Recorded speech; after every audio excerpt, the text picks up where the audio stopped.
2024년 제2차 장교형위원회가 개최가 되었고요. 내년도 장교형 수가나 재정 운영 방향 등에 대해 논의를 했다고 합니다. 여러 가지 안건이 있었지만 그중 오늘 핵심은 바로 이 부분입니다.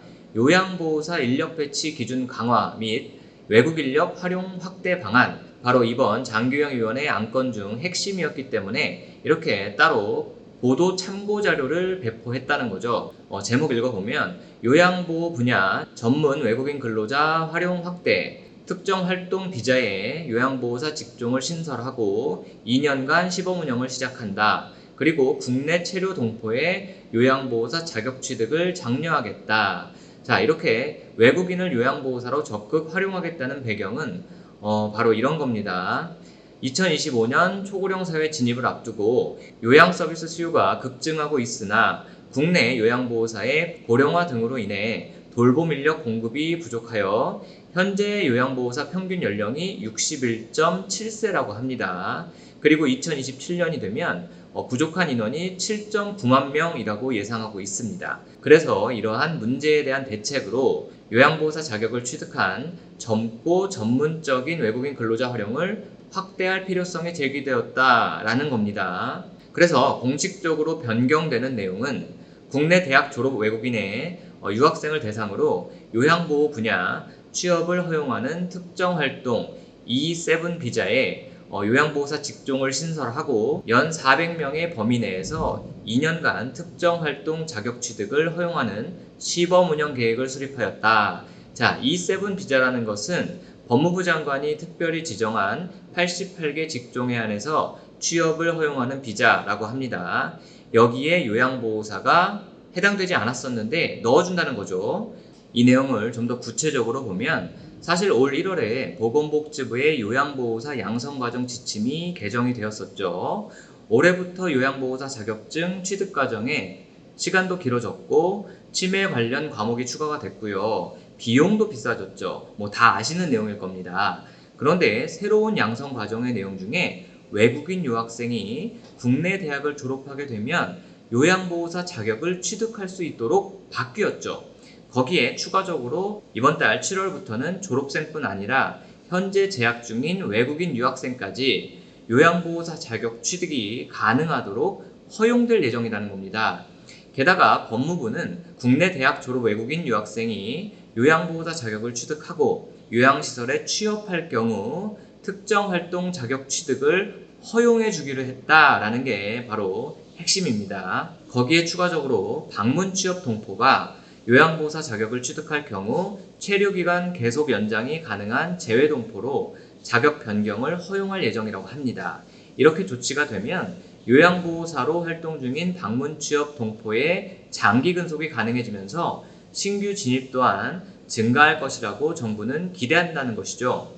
결론적으로 정부는 현재 우리나라 요양 분야에서 노노케어의 문제와 요양보호사 인력 문제의 제1번 해결책으로 젊은 외국 인력을 적극적으로 도입하겠다는 것을 이번에 공식적으로 발표를 하는 겁니다. 이런 발표 내용과 함께 현재 내국인 요양보호사들의 처우 개선책으로 장기 근속 장려금 개선, 요양보호사 승급제 제도의 확대, 그리고 노인 요양시설 요양보호사의 배치 기준을 개선하겠다는 것을 덧붙였습니다. 제 채널 영상을 계속해서 시청해온 분들은 이 내용을 모두 알고 계실 겁니다. 자, 여기까지 이번 정부의 보도자료 내용을 소개해드린 거고요. 지금부터 이러한 내용에 대한 제 개인적인 생각을 좀 말씀드려 보려고 합니다. 우선 노인 요양시설, 요양보호사 배치 기준 개선, 이 내용에 대해 잠시 말씀을 드릴 건데요. 본래 이 내용은 보건복지부가 작년에 발표한 제3차 장기요양 기본계획에 요양보호사 인력 배치 기준을 강화하겠다고 이미 명시를 했죠. 즉 2025년 1월 1일부터는 현행 입소자 2.3명당 1명의 노인 요양시설 요양보호사 인력 배치 기준을 입소자 2.1명당 1명으로 상향 조정하여 시행하겠다는 발표를 했던 거죠. 그런데 2025년부터 시행하기에는 국내 요양보호사 인력 수급이 쉽지 않다고 판단을 하고 이 인력 배치 기준을 변경하는 기간을 한시적으로 유예해서 현행 2.3대 1의 인력 배치를 26년 12월 말일까지 허용해 준다고 이번 보도자료에서 발표를 하게 된 겁니다. 그만큼 내국인들이 요양보호사로 요양원에 취업하는 것이 인기가 없다는 이야기죠. 사실 이런 요양보호사 인력 부족 문제는 수년 전부터 진행이 되어 온 문제입니다. 제 영상 중에서 100만 조회수가 넘어가는 영상 중 하나가 바로 요양원의 요양보호사가 부족한 이유에 대해 설명을 드린 영상입니다. 조회수 기대 없이 올린 영상인데 시대적 상황이 맞으면서 많은 분들이 시청을 해주신 건데요. 그만큼 현재 상황은 장기요양 분야의 요양보호사 부족 문제가 심각하다는 이야기도 됩니다. 자, 어쨌든 결론적으로 정부는 가뜩이나 요양보호사 인력 수급이 어려운데 노인 요양시설의 인력 배치 기준을 2.1대 1로 더 상향 조정하게 되면 인력 수급 문제가 지금보다 더 심각해지게 된다고 예상을 하는 겁니다. 그래서 결국 정부는 노노케어의 문제와 함께 정부가 제시한 2.1대 1의 인력 배치 기준을 결국 달성하기 위한 해결책으로 외국인 요양보호사를 적극 도입하는 것, 바로 그것을 추진하는 거라고 보시면 되겠습니다. 그런데 여기서 제가 말씀드리고 싶은 핵심은 정부가 앞으로도 요양보호사의 임금 개선을 위해 정말로 노력할 의지가 있다고 보여지지가 않는다는 겁니다. 분명 요양보호사의 임금 문제는 정부가 나서지 않으면 해결이 되지 않는다고 제가 여러 번 이야기를 했습니다. 이 문제는 원장들, 센터장들 욕할 이유도 없습니다. 법이 지켜지지 않는 것에 대해서만 문제를 삼으면 되는 거죠. 장기요양 요원들의 급여는 결국 정부에서 정해준 것이라고 보시면 됩니다. 이 내용이 왜 그런지 모르시는 분들은 상단의 영상을 참고해서 시청해 보시기를 추천드리고요. 자, 아무튼 기존 요양보호사들을 위한 임금 처우 개선책을 보면 요양보호사 승급제 같은 것들은 정말 소수의 요양보호사만 해당이 되는 것이기 때문에 그저 허울 좋은 개선책일 뿐입니다. 90% 이상의 대다수 요양보호사 분들은 전혀 관계없는 이야기죠. 그리고 확실히 개선이 요구되고 있는 장기근속 장려금의 경우는 아직까지 개선한다는 말만 나오고 있지 정작 어떤 식으로 어떤 점을 보완해서 언제까지 이루어내겠다는 이야기가 전혀 없습니다. 제가 그간 수많은 장기요양 정책들을 보아오면서 느낀 점은 이번 정부뿐 아니라 지난 정부도 마찬가지입니다. 보수 진보 정부와 관계없이 요양보호사의 처우 개선에 큰 관심이 없습니다. 예를 들어 지난 정부에서는 최저임금 올린다는 명목하에 그간 꾸준히 유지되어 오던 처우 개선비를 폐지했습니다.